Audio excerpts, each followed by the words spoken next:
사도행전 22장 13절에서 16절입니다.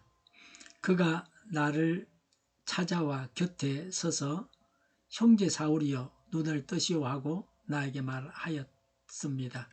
그 순간에 나는 시력을 회복하여 그를 쳐다보았습니다. 그때에 아나니아가 내게 말하였습니다. 우리 조상의 하나님께서 당신을 택하셔서 자기의 뜻을 알게 하시고 그 의로우신 분을 보게 하시고 그분의 입에서 나오는 음성을 듣게 하셨습니다. 당신은 그분을 위하여 모든 사람에게 당신이 보고 들은 것을 증언하는 증인이 될 것입니다. 그러니 이제 망설일 까닭이 어디 있습니까? 일어나 주님의 이름을 불러서 세례를 받고 당신의 죄 씻음을 받으시오. 아멘. 전날에 이어서 말씀드립니다. 아나니아의 사역이 계속되고 있습니다. 13절에 바울은 다시 시력을 회복했습니다. 그 전과 같이 시력을 회복했습니다. 그러나 이제 바울은 새 사람이 되었습니다. 새로운 안목을 가지고 보았습니다. 이전에는 다마스쿠스에 있는 교회를 핍박하려고 했습니다. 그러나 이제는 교회의 첫째가는 일꾼이 되었습니다. 바울은 180도 달라졌습니다. 완전히 새 사람이 되었습니다. 우리는 거듭난 사람으로서 새 사람이 되어야 합니다. 예수님을 믿고 나서도 완전히 변화되지 못한 사람이 있습니다.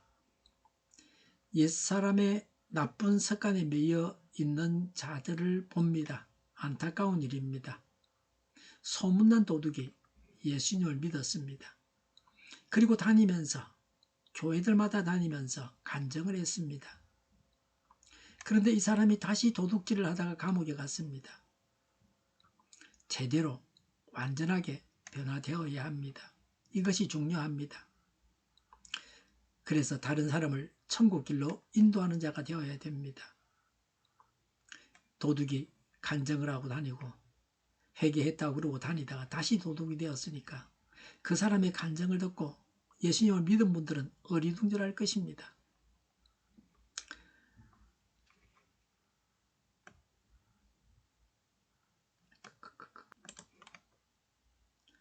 (14절에) 그때에 아나니아가 내게 말하였습니다.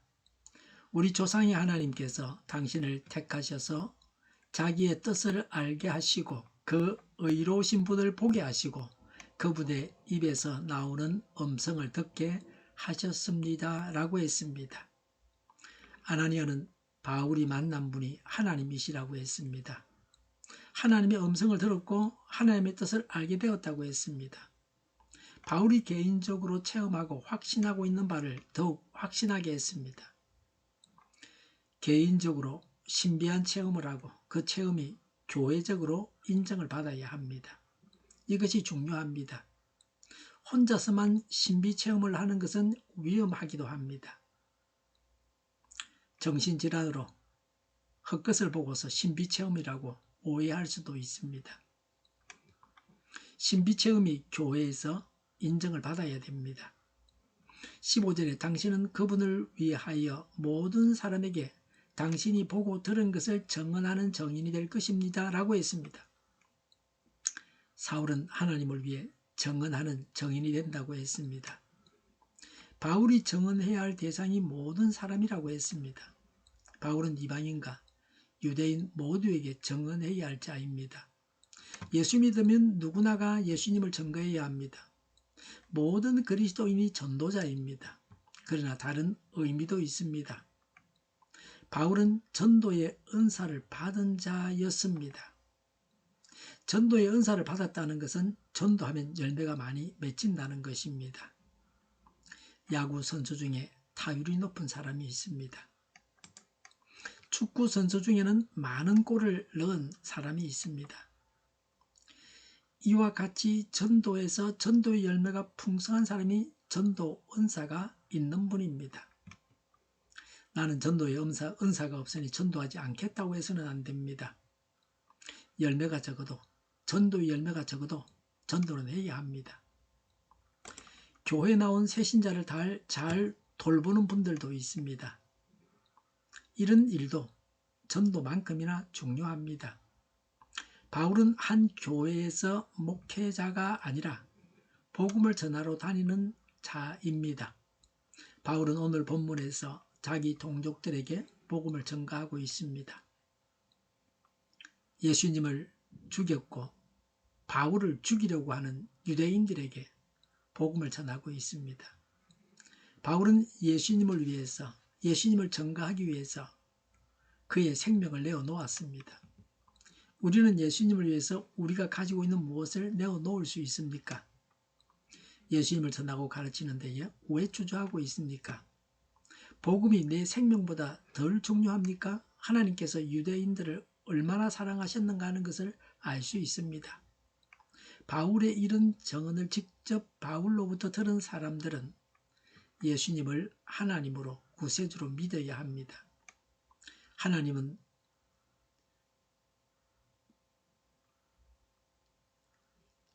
믿고 구원받을 수 있는 기회를 또 주시고 있습니다. 구원받을 기회를 놓쳐서는 안 됩니다. 늘 구원받을 수 있는 것은 아닙니다. 예수님을 믿어서 구원받고 신앙생활을 시작해야 합니다. 하나님과 더불어 살아가는 삶을 살아야 합니다. 16절에 그러니 이제 망설일 까닭이 어디 있습니까? 일어나 주님의 이름을 불러서 세례를 받고 당신의 죄 씻음을 받으시오라고 했습니다. 아나니아의 말입니다. 세례는 예수님을 믿는다는 표시로 받는 겁니다. 세례는 죄 씻음의 외적인 표시입니다. 예수 믿고 회개한 자가 자신의 믿음을 공식적으로 표하는 의식이 세례입니다. 예수님을 믿어서 죄 용서를 받습니다.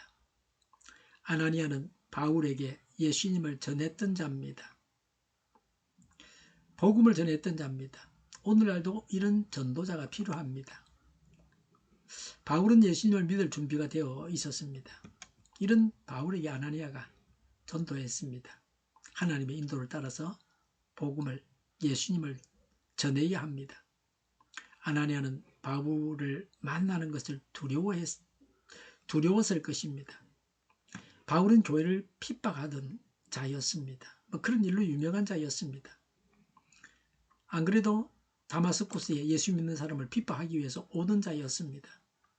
그러나 아나니아는 성령님의 인도하심에 순종해서 복음을 전했습니다. 우리도 복음 전파의 장애를 극복하고 복음을 전해야 합니다. 사람이 믿는 것은 하나님께서 하시는 일입니다. 사람이 믿게 할 수는 없습니다. 사람은 성령님의 인도하심을 받아서 예수님을 신실하게 전하기만 하면 됩니다. 사람이 믿게 하려고 하니 전도가 어려운 것입니다. 성령님의 인도하심을 따라서 예수님을 전하는 것이 전도입니다. 안 믿었다고 해서 전도가 아닌 것은 아닙니다. 믿든 안 믿든 예수님을 전하면, 성령의 인도를 따라서 전하면 그게 전도입니다. 거기까지가 우리의 책임입니다. 예수님에 대해서 들은 자가 믿지 않았다고 해서 낙심할 필요가 없습니다. 다음에 또 예수님을 전해서 그가 예수님을 믿을 수 있습니다.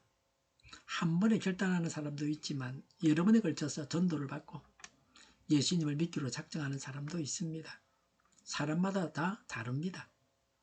꼭 복음을 듣자마자 바로 믿는 게 꼭 좋다, 그렇게만 말할 수는 없습니다. 바울도 스데반이 순교하는 것을 보고 큰 충격을 받았다가 다마스쿠스로 가는 길에서 부활하신 예수님을 만나서 예수님을 믿기로 작정했습니다. 그래서 아나니아가 바울의 마음을 알고 찾아가서 바울에게 세례를 받으라고 했습니다. 당신에게 나타나신 분이 하나님이다, 그렇게 이야기하면서 말이죠. 교회에서 주는 세례는 예수님을 믿어 그리스도인이 되었다는 표시로 받는 것입니다. 예수님의 말씀에 순종해서, 또 성경 말씀에 순종해서 예수님을 믿고 교회에서 세례를 받아야 합니다. 아나니아의 담대함을 본받아서 우리도 우리의 결심과 실행을 통해서 복음이 널리 전파되기를 바랍니다. 아나니아가 바울의 눈을 뜨게 한 것과 같이 우리가 하나님의 일꾼이 되어서 우리가 가는 곳마다 문제가 해결되어지기를 바랍니다. 우리의 전도를 통해서 예수님을 믿고 교회에서 세례 받는 자들이 많아져야 합니다. 기도하겠습니다. 하나님의 일꾼이 되어 하나님의 일을 하게 하옵소서. 문제가 해결되어지는 일들이 저희를 통해서 일어나게 하옵소서. 예수님을 전하게 하옵소서. 예수님을 믿고 세례받는 자들이 늘어나게 하옵소서. 저희를 불쌍히 여겨 주옵소서. 저희를 악에서 구하옵소서.